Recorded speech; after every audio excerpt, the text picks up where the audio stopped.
Cheers to another monthly reading wrap-up. If you're a matcha girly, you need to add chai to your matcha.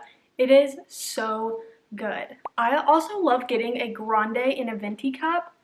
Add vanilla, add chai, you're welcome. Okay, these are so going to fall. That could have been done better. Okay, I wrote everything on my notes app this time. So much easier to keep track of. So I just have the book and the rating. So we're gonna go in order that I read this month.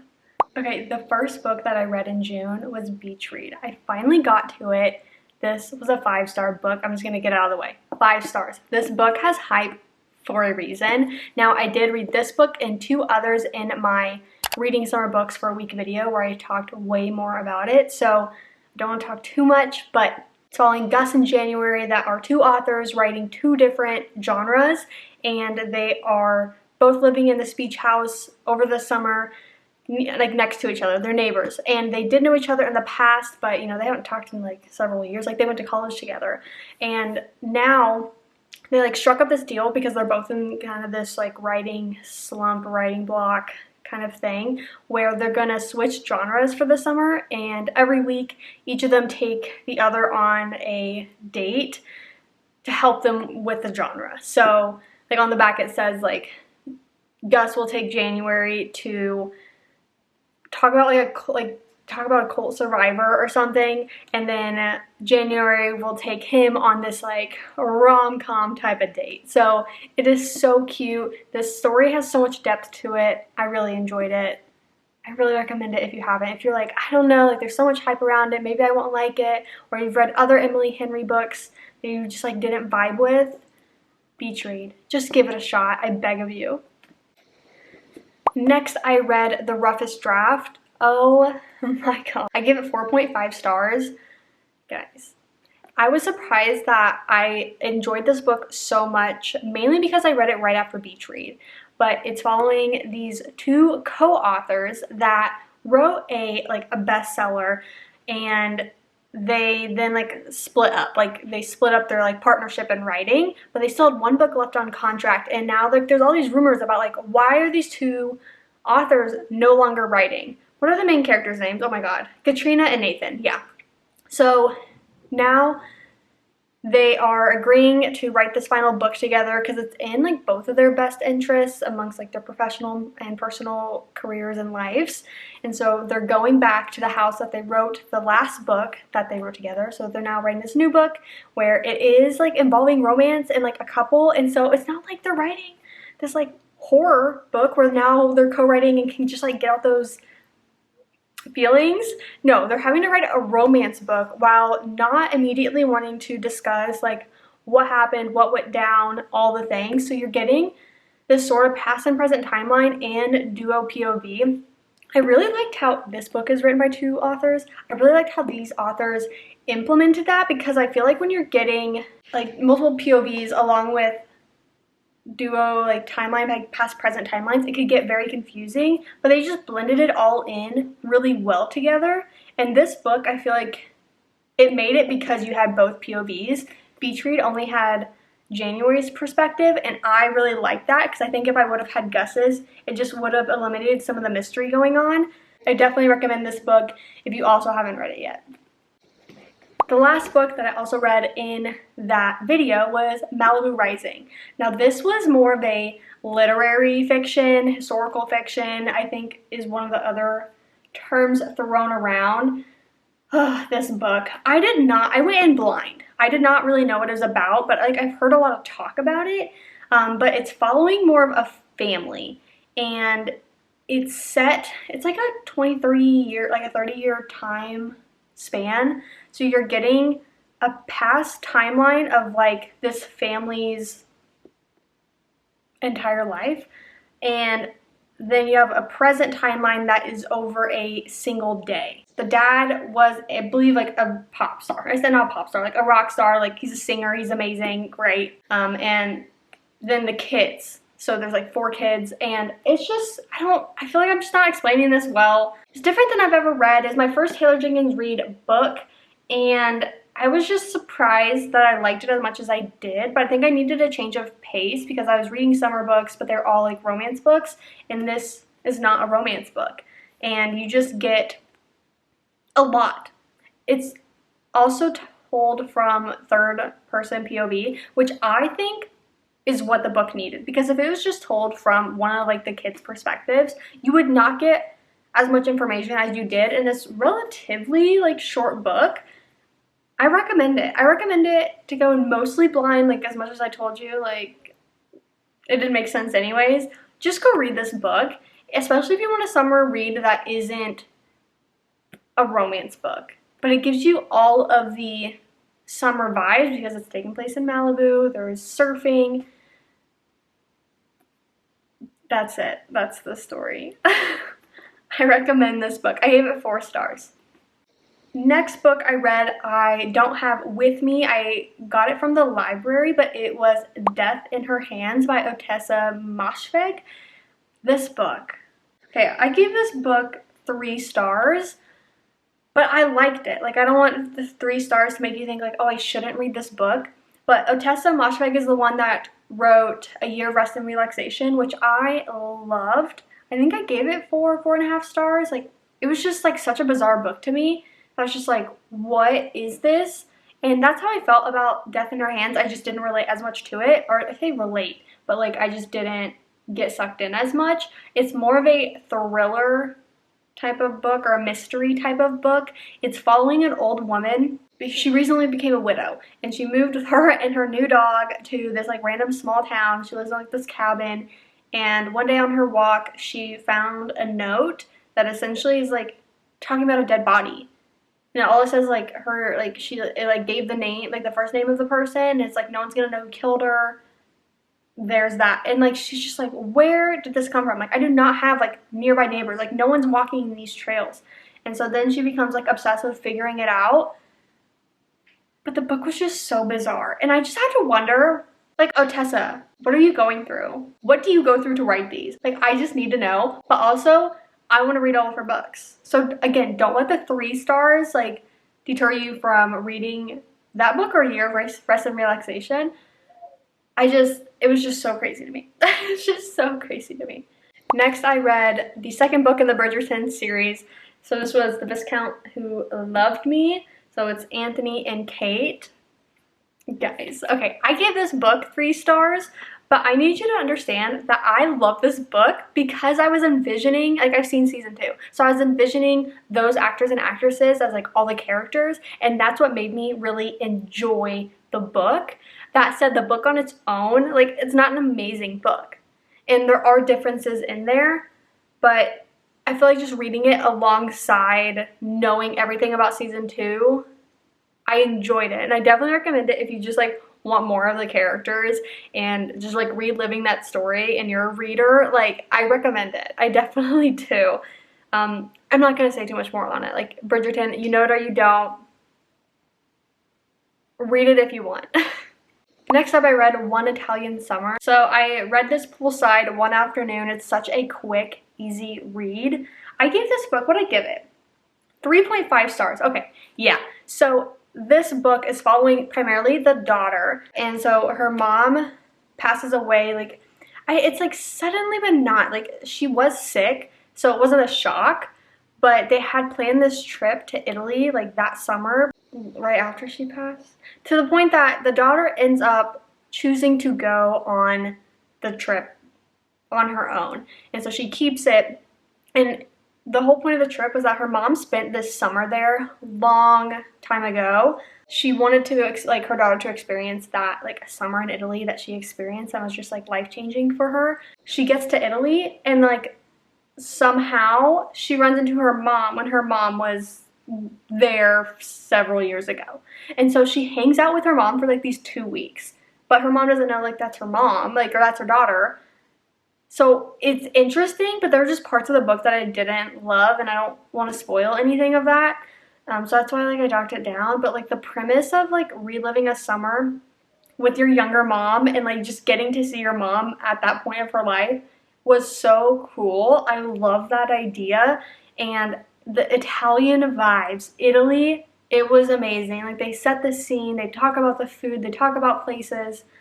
I love that part of that. Like, that's why I definitely still recommend this book. There were just parts of it that I didn't love. Next up, I read Spanish Love Deception. So this is a book that was gifted to me by one of my friends because I wanted to read The American Roommate or something like that. And she's like, well, have you read technically like the first book? And I was like, no. And so she got me this and I finally got around to it.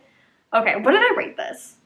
I gave it 3.5 stars, but I love this book. Like, overall, I love this book. It gave good vibes. There were parts of it that I didn't love. So it's portrayed as like this like enemies to lovers book, but it's not. Because I think what I had a problem with was you didn't really see him ever like disliking her.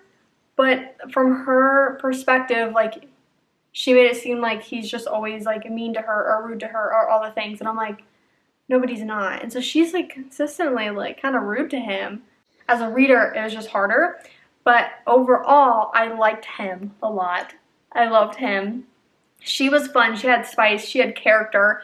And just being a part of this like Spanish family where I think it's just so funny hearing probably the very realistic aspects of just like them wanting to know everything that's going on with you and then like spreading it across the family like wildfire. So the whole point of this book is that she is going to her sister's wedding where her ex-boyfriend is going to be like the best man and she's single. And she's like, oh my God, no, I'm going to tell my family that I have a boyfriend, an American boyfriend that I'm bringing.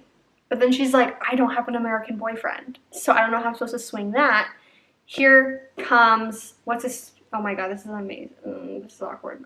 Aaron. That's okay, I thought that. Here comes Aaron, her coworker. He's like, I'll do it with you. I'll go to Spain. I'll be your date at the wedding. Overall, I liked it. It gave good vibes. It gave a summery vibe. I don't really know how to explain it because it wasn't like huge summer scenes, but like, it gave it. I'm glad that I read it now. I do love a fake dating trope. I do. I absolutely devour that. So I love that part of this book. I love seeing them at the wedding having to pretend to be together. Guys, next up, A Court of Mist and Fury. It took me 5 ever to get through this book. But not because I didn't like it. It was just something about, I think it's just always seeing how big it was. I was like, I can't pick it up right now, but I just sat down and I just started reading. And then I got the audiobook and I read it like alongside with the audio. I think it just helped me like stay on track and on pace. I started tabbing in the beginning and then I just became way too interested in the story and I was like, I cannot waste time like tabbing and annotating this book right now. I give this book 5 stars. I love this book. I don't want to go really into it because obviously it's the second book and I don't want to spoil anything. But okay, I will say I did a 24-hour challenge video where I started this book and I gave more thoughts in that. So I think they were something like, I liked that once you got into this book, it made you question things in the first book. Like, it was just like, oh, wait, when that character said this or did this, is that really what they meant? Now that you're, like, learning more about the characters and the story and the plot and all that, like, in here as the second book, I liked that it made me think more on the first. And then also just, like, the development of all the characters happening in this book from, like, that you saw in the first book and that you're now getting introduced to new ones in the second. This series, if you're, like, questioning fantasy, like, I don't know if that fantasy thing is for me, head into ACOTAR. I think it's just such an easy thing to grasp as someone that like never read fantasy before. I enjoy this series quite a lot. I love this series. Next I read, what is this? Smile Beach Murder by Alicia Bassett. Okay, what did I rate this? 3.5 stars. Okay. I got this from the library, and it was like a cozy mystery. That's how I describe it. I hope that was what it was targeted as, because like it gave me cozy vibes for like 95% of it. It's about this woman that's in her like 20s, like late 20s, I don't know. She got laid off or something from her like big news writer article paper journalist job, and so she's come back to her hometown for the summer just to like stay with her uncle and like look for a new job somewhere. And so she takes a kind of summer position working at a bookstore, which we love as us bookish people. And the whole premise is that her mom died from that lighthouse 26 years ago. Now she's back for the summer and there's been another death. But that death happened from like someone that was around her age that she had like just seen the day before, and she was like on a treasure hunt and was so excited, and like the next thing she knows, they found another body at the lighthouse. And so our main character, what's her name? Callie. Callie's like, I do not think, like they're ruling it a suicide. She's like, she did not commit suicide. There's no way. So she's trying to now use her journalist skills and figure out what happened. She's wanting to question people. I definitely recommend this if you want like a cozy mystery, but also I recommend this in the summer. Like, it's Smile Beach Murder because it's set like in this beach town and it's set during summertime. So if you're looking for that, I recommend this book. Next up was 5 Total Strangers. I feel like I rated this. Okay, yeah, I rated this 3 stars. But this wasn't like a super positive 3 stars. I don't know. I did not love this book. Like, a lot of it was just like, what? It's only the POV of like the main character. What's her name? Oh my god, Mira. And she's like 17. And she's going home for Christmas. Like, she like lives with her dad across the country type of thing. And then she's like visiting her mom for Christmas or something like that. The flight lands, but then she's like stuck at a layover type of thing. And so these 5 strangers agree to road trip up, like they're all going in that north direction, but Mira learns that like items are missing. Someone's causing things to like go wrong, and like clearly someone doesn't want this trip to happen and like everyone to reach their final destination. The plot twist didn't get me on like who it was and like what was happening, but it was more just like, that's nuts. And that is scary and terrifying. And I think the realness of that is what was like, okay, 3 stars. Like, overall. This book was weird. I don't know if I fully recommend it. Next up, I read the Book of Cold Cases. Oh my god. By Simone St. James. This was a book that I've just like had on my list for a long time, and I saw it at my library, so I picked it up. So I think it says at the thing, okay, so like one of the quotes is like reviews type things from people is, lovers of true crime will get a kick out of this thriller that oozes atmosphere. True. I believe it's 40 years ago. The town, like this small town, had some lady killer. Like I think that's what they were like, they called her, the lady killer, where 2 men were murdered, and Beth Greer was the perfect suspect, but now like she was like acquitted or whatever for the crime, and now present time 40 years later, Shay Collins is a receptionist, but at night she loves to solve cold cases. So she has like a website where all these people can like put information on these different cases, and she just loves to solve crime at night. And I respect that because I love all things true crime. I will watch all the documentaries, I will listen to all the podcasts, all the videos. She asked Beth Greer for an interview, and Beth actually says yes. And so she's so surprised because Beth has not talked to anyone about it. She's not talked to anyone in general, but she's definitely not talked about like 40 years ago. And so Shay is just trying to uncover this whole mystery of like who's the actual lady killer, because now like that Beth was acquitted, who did it? And so that plot of solving that case was really good. I don't know if I said the rating, but I gave it 3 stars. But there was a subplot in here. It was like a subplot of romance. So this book is like mystery with a subplot of romance. I just didn't think that the subplot of romance should have been there.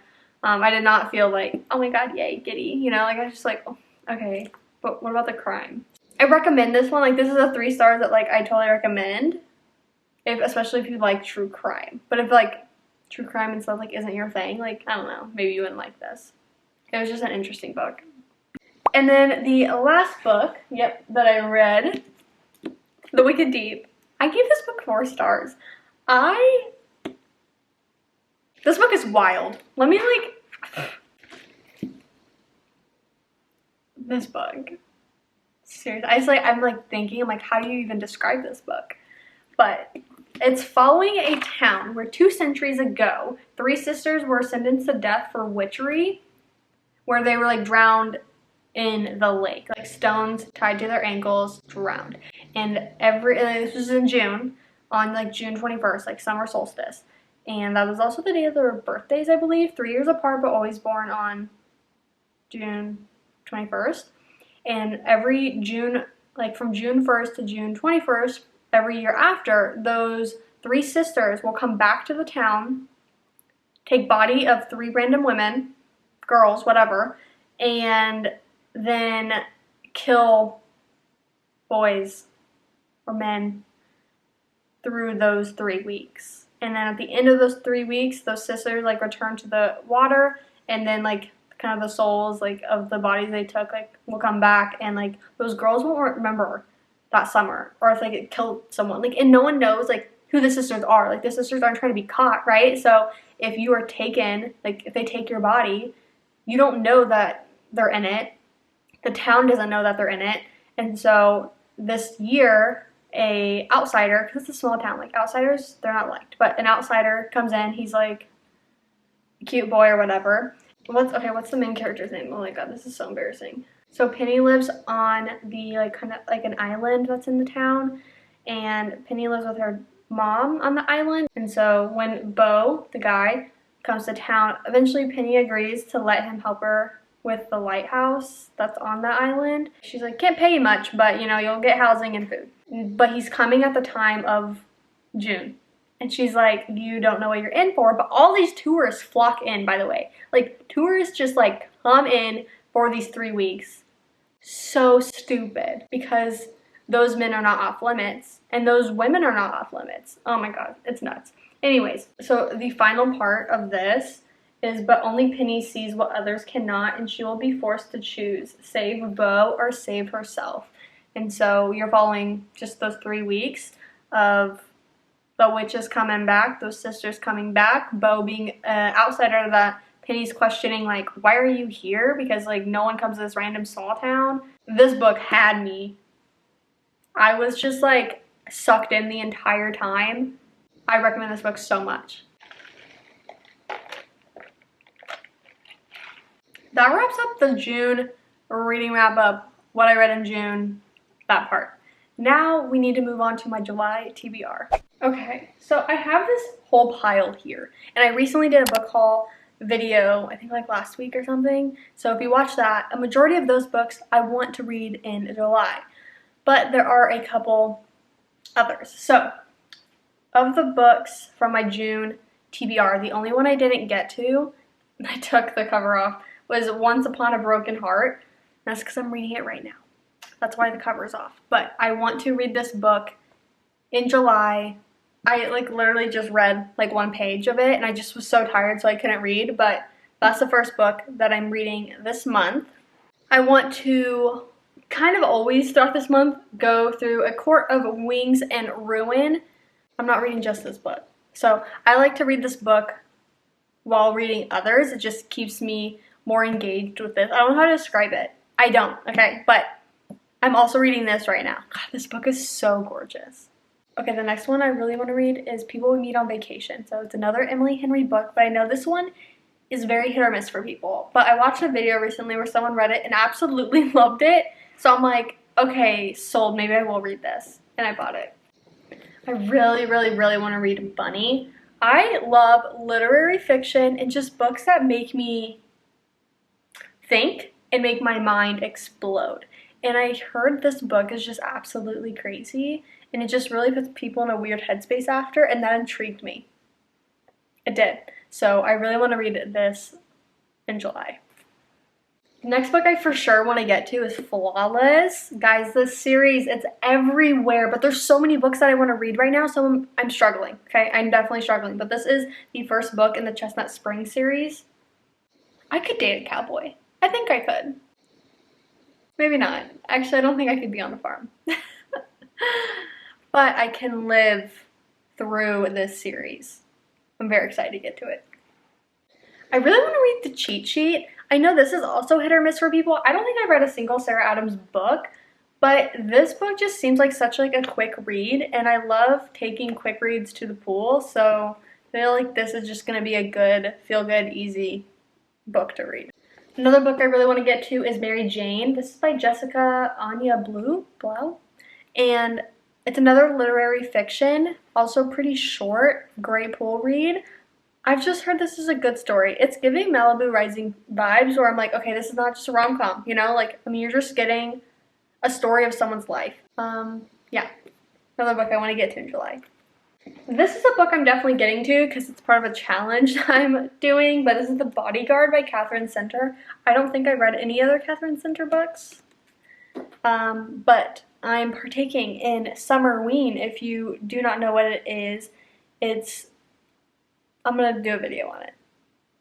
But part of that, one of the prompts, this fit one of the prompts, supposedly. So I'm going to read that for this. Read this for that. Anyways, another book that I think I'm going to read for that challenge is Stephen King, Billy Summers. Okay, I realized, I think in my haul video I talked about this book and I said like I've never read a Stephen King's book or something, but in school I read The Green Mile, which I just didn't click that was a Stephen King book, but it's not like the very horror, thriller, mystery of Stephen King. I read it, I was allowed to read it in school, so I loved The Green Mile. I just remember really enjoying that book, so I did read that, and I actually do have that to reread as part of like a video I hope to do eventually.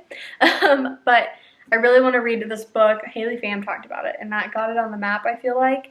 So I heard this is a good kind of intro to this, like the Stephen King books that we all kind of think of when we think of Stephen King and his writing. So this is one I want to get to really bad. I definitely think I will in July. These last three are like July hopefuls. That's what we're calling it. So, By a Thread by Lucy Score. I have not read a single Lucy Score book, but I really want this one to be the first. I love the trope of this, the premise of this, the plot, the synopsis, all those things. I really want to read this book. Next is Red Rising. Again, Haley Pham put this on the map and she described it as Hunger Games in the Sky. And when she said that's enough to hook you, I agreed. So, I have this. I know quite a few people have now read it because of her, which I love. Like, I just love, like, I love the influencers that are literally influencing people to read. How positive is that? Like, hello, that's nuts. Okay, anyways. And then the last one is the second book in the Magnolia Parks universe. So this is Daisy Hates. Daisy Hates' first book. Look at this. It's gorgeous. It's so gorgeous. I just want to read so many books. This is nuts. Okay, that concludes my June reading wrap up and my July TBR. Thank you so much for watching. I look forward to hearing what everyone else has read in June and what they plan to read in July.